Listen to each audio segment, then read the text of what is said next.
एक छोटे से नगर में रहने वाला आरव बचपन से ही सड़क पर गुजरती थार को बड़े प्रेम से देखा करता था।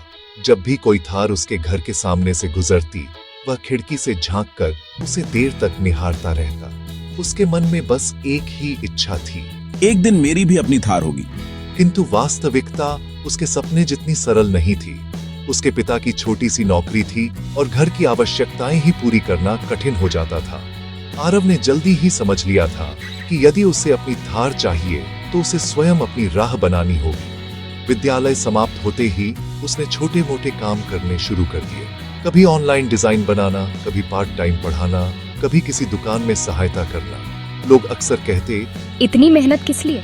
पर वह मुस्कुराकर सिर्फ इतना कहता, एक सपना है जो पूरा करना है।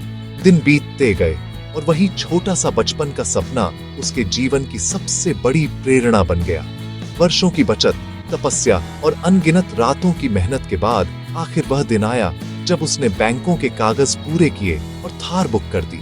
उसके हाथ कांप रहे थे, पर दिल में अपार गर्व था।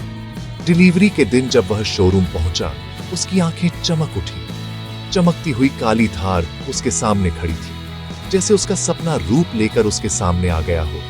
उसने धीरे से दरवाजे को छुआ और महसूस किया कि उसकी सारी मेहनत सचमुच धड़क रही है। जब वह थार को घर लेकर आया, माता पिता दरवाजे पर ही खड़े रह गए। आंखों में गर्व था, पर शब्द नहीं थे। आरव ने मुस्कुराकर कहा, पापा, ये गाड़ी मेरी नहीं, हमारी है।